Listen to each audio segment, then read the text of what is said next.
মা এই পৃথিবীর বুকে নেই, যার বাবা এই পৃথিবীর বুকে নেই, তার হৃদয়ে কত যে আঘাত পায়, তার হৃদয়ে কত যে যন্ত্রণা পায়। একবার যদি আপনি তাকে গিয়ে জিজ্ঞাসা করেন, সেই ব্যক্তিটা উত্তরে বলবে, যদি বাবা দুনিয়ার বুকে না থাকে তবে মনে হয় মাথার উপর থেকে যেন ছাদ পড়ে গিয়েছে। যদি মা এই দুনিয়ার বুকে না থাকে তবে মনে হয় আমার কষ্ট শোনার মতো দুনিয়াতে কেউ নেই, আমার কষ্ট শোনার মতো বোঝার মতো দুনিয়াতে কেউ নেই। হায় রে আম্মা আব্বা, সেই মা যেই মা আপনাকে আমাকে 10 মাস 10 দিন গর্ভে ধারণ করেছিলেন, সেই মায়ের কথা শুনিয়া, সেই বাবার কথা শুনিয়াও এবার দেখুন না নবী পাক সাল্লাল্লাহু আলাইহি ওয়াসাল্লাম হাদিস পাকের মধ্যে কি বলছেন, যাদের মা বাবা জীবিত রয়েছে তাদের জন্য বড় একটা বার্তা দিয়ে যাই।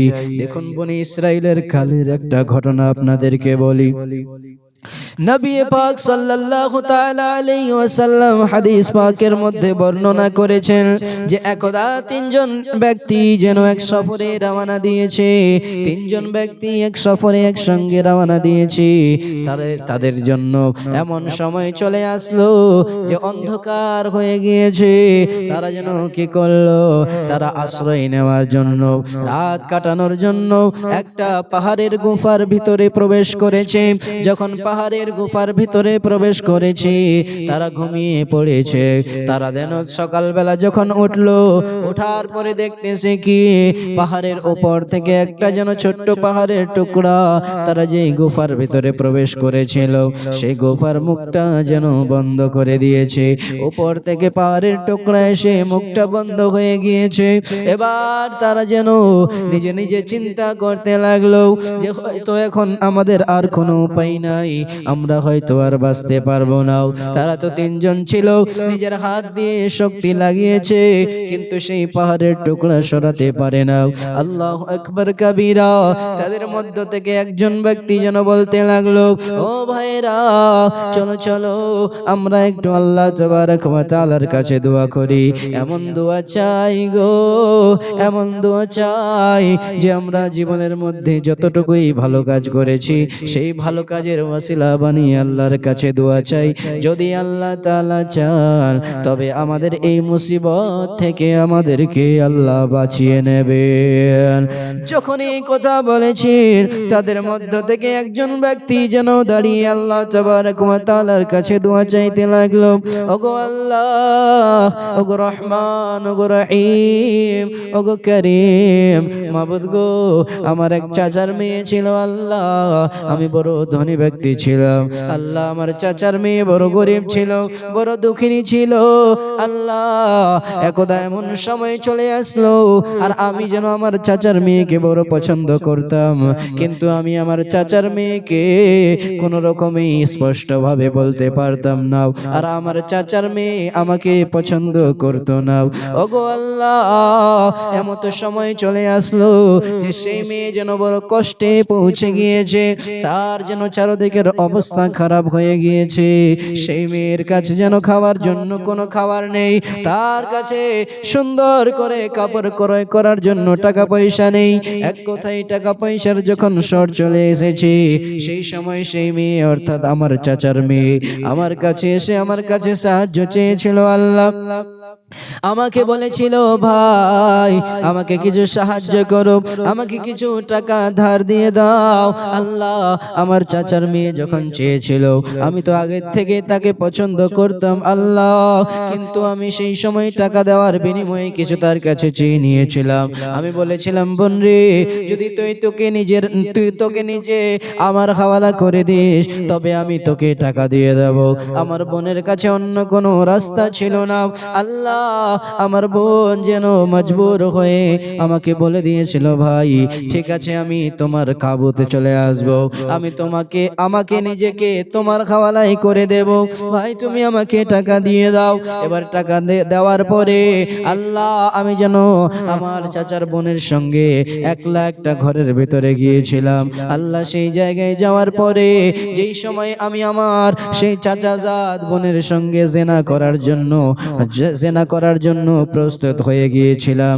আল্লাহ সেই সময় আমার চাচার মেয়ে আমাকে বলেছিল, ভাই তুমি একবার চিন্তা করো, তুমি একবার চিন্তা করো, এই জায়গায় অন্য কোনো পুরুষ নেই, এই জায়গায় অন্য কোনো মানুষ নেই ভাই রে, কিন্তু একবার চিন্তা করো, আল্লাহকে ভয় করো, আল্লাহ তাবারক ওয়া তাআলার হুকুমকে ভয় করো, আল্লাহর আযাবকে ভয় করো। আল্লাহ যখন আমার চাচার মেয়ে আমার বোন আমাকে এই ধরনের কথা বলেছিল, আল্লাহ আমি তোমার ভয় নিজের হৃদয়ে নিয়ে এসেছিলাম, আর নিয়ে আসার পরে আল্লাহ আমি তোমাকে রাজি করার জন্য, শুধুমাত্র তোমাকে খুশি করার জন্য আল্লাহ আমি আমার বোনকে টাকাগুলোও দিয়ে দিয়েছিলাম, আর তার সঙ্গে কোনো রকমের কোনো গুনাহেরও কাজ করিনি। আল্লাহ যদি আমি এই কাজটা, এই আমলটা তোমাকে রাজি করার জন্য করেছিলাম মাবুদ, তবে আজকে তুমি আমাকে এই মুসিবত থেকে রক্ষা করো। যখন এই দোয়া করেছে সেই সময় যেন সেই পাহাড়ের টুকরো যেন কি হলো, সেই মুখ থেকে অর্থাৎ গোফার দরজা থেকে একটু সরে গেল, একটু সরে গিয়েছে, যতটুকু রাস্তা দিয়ে তারা বের হতে পারবে না এতটুকু সরে গিয়েছে। এবার যখন এতটুকু সরে গিয়েছে, এবার তাদের মধ্য থেকে দ্বিতীয় ব্যক্তি বলতে লাগলো, আল্লাহ মাবুদ গো, আমার বাবা মা বয়স্ক হয়ে গিয়েছিল, আল্লাহ আমি কি করতাম, আমার বাড়িতে পশু ছিল, আল্লাহ আমি গাভীর থেকে দুধ দোয়াতাম, আল্লাহ গো দুধ দোয়াইয়া আল্লাহ আমি সর্বপ্রথমে দুধ আমার আম্মা আমার আব্বা জানকে পান করাতাম, আল্লাহ তারপরে আমি পান করতাম, আল্লাহ আমি যতক্ষণ পর্যন্ত আমার আব্বা আম্মাকে দুধ না পান করাতাম আল্লাহ, ততক্ষণ পর্যন্ত আমি আমার ছেলে মেয়েকেও দুধ পান করাতে দিতাম না, পান করতে দিতাম না।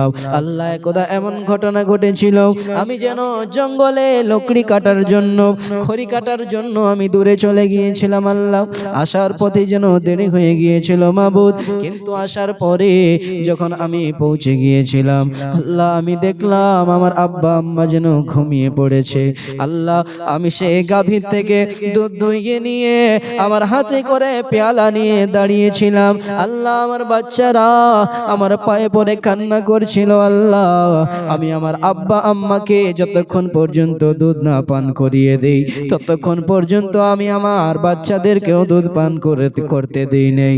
আল্লাহ এমন সময় চলে আসলো, আমি যেন পুরো রাত আমার মায়ের পাশে আমার বাবার পাশে দাঁড়িয়ে থাকলাম, আল্লাহ আমার মা বাবা পুরো রাত যেন ঘুমিয়ে থাকলো, আল্লাহ গো এমত অবস্থায় যেন সকাল হয়ে গিয়েছে, পুরো রাত্রে আমার বাচ্চা কান্না করতে করতে ঘুমিয়ে গিয়েছে, আল্লাহ তারপরে যেন আমি সকালবেলা যখন আমার মা উঠেছিল আমার বাবা ঘুম থেকে জেগেছিল, আল্লাহ সেই সময় সর্বপ্রথমে আমি আমার মা বাবাকে দুধ পান করালাম, আল্লাহ তারপরে যেন আমি আমার বাচ্চাদেরকে দুধ পান করতে দিয়েছিলাম।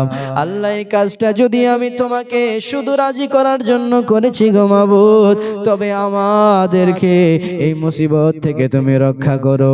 এতটুকু দোয়া করার ছিল, যখন এই দোয়াটা করেছি সেই সময় যেন সেই পাহাড়ের দরজা থেকে, সেই গুফার দরজা থেকে পাহাড়ের টুকরো একটু আরো সরকে গেল, একটু যখন চলে গিয়েছে এখনো পর্যন্ত এতটা রাস্তা হয়নি যে তারা তিনজনাই যেন বের হয়ে যাবে। এবার তৃতীয় ব্যক্তি দাঁড়ালো আর দোয়া করতে লাগলো, আল্লাহ আমার কাছে কিছু মজদুর আমি কাজে লাগিয়েছিলাম, আল্লাহ গো তার মধ্য থেকে একজন মজদুর এমন ছিল যাকে যখন আমি তার মজুরি দিতে যাই আল্লাহ সেই সময় সে যেন রাগ করে বলল, মালিক গো আমি আরো বেশি টাকা পাবো, এত কম টাকা আমি নিতে চাই না, এত কম টাকায় আমি রাজি হব না। আমি বলেছিলাম যে মজদুর শোনো শোনো তোমার মজুরি এটাই, কিন্তু সেই মজদুর যেন আমার কাছ থেকে মজুরি না নিয়ে চলে গিয়েছিল। আল্লাহ তার সেই মজদুরির টাকা নিয়ে আমি যেন কিছু ছাগল ক্রয় করে নিয়েছিলাম, সেই ছাগলকে বড় করেছিলাম, আল্লাহ তার থেকে তার বাচ্চা হলো, তার বাচ্চাকে বিক্রি করে আমি গাভী নিলাম। এমন করতে করতে তার সেই বকরির মধ্যে এত বরকত হলো, আল্লাহ যেন একদিকে উটের লাইন লেগে গিয়েছে, একদিকে গাভীর লাইন লেগে গিয়েছে, একদিকে যেন বকরির লাইন লেগে গিয়েছে। এমত অবস্থায় অনেক দিন পরে সেই মজদুর একদিন আমার কাছে আসলো, আসার পরে বলতে লাগলো, ভাই আমি তোমার কাছে কাজ করেছিলাম, আমার মজদুরিটা দিয়ে দাও, আমাকে যেই টাকাটা দিচ্ছিলা সেটাই নিয়ে আমি বাড়ি যাব। আল্লাহ গো, আমি তখন তাকে বলেছিলাম, মজদুর শোনো শোনো, এত সমস্ত গাভী আর বকরি যে দেখতে পাচ্ছ, এই সমস্ত গাভী বকরি উট উটনি সবই কিছু তোমার, তুমি নিয়ে চলে যাও। এবার সেই মজদুর যেন আমাকে বলতে লাগলো, মালিক আমার সঙ্গে মজাক করছে নাকি? এবার যখন এই কথা বলেছে সেই সময় আমি বলেছিলাম যে না না, আমি তোমার সঙ্গে মজাক করছি না, কেননা এটা সত্য কথা। এই যে তুমি দেখতে পাচ্ছ এই সব কিছু তোমারই, তুমি নিয়ে যেতে পারো। এবার সেই মজদুর যেন সমস্ত কিছু নিয়ে চলে গিয়েছিল। আল্লাহ, যদি এই কাজটা আমি তোমাকে রাজি করার জন্য করেছিলাম মাবুদ, তবে আজকে আমাদেরকে মুসিবত থেকে রক্ষা করো। এই যখন তিনজনাই দোয়া করলেন, সেই সময় যেন এবার পুরো পাহাড়ের টুকরোখানা যেন সরে গেল আর দরজা যেন খুলে গেল। এবার তিনজনাই যেন নিজের বাড়িতে ফিরে গেল। এই জায়গা থেকে বলতে চাইছি এতটুকুই, যার মা বাবা বেঁচে রয়েছে, দেখুন সেই তিনজন ব্যক্তি নিজের ভালো কাজকে ওয়াসিলা বানিয়ে আল্লাহর কাছে দোয়া করলেন, মুসিবত থেকে রক্ষা পেলেন। আজকে যদি আমরা এই রাত্রে ভালো কাজ করি, আল্লাহকে রাজি করার জন্য ইবাদত করি, যদিও আমাদের জীবনে কোনো রকমের কোনো মুসিবত আসে, যদি আল্লাহর কাছে দোয়া করি, আল্লাহ মুসিবত থেকে রক্ষা করো, তবে আল্লাহ তাআলা সমস্ত মুসিবতকে দূর করে দেবে। কিন্তু শর্ত হলো ভালো কাজ করতে হবে। যদি ভালো কাজ না করব, তবে আমাদের রক্ষা হবে না।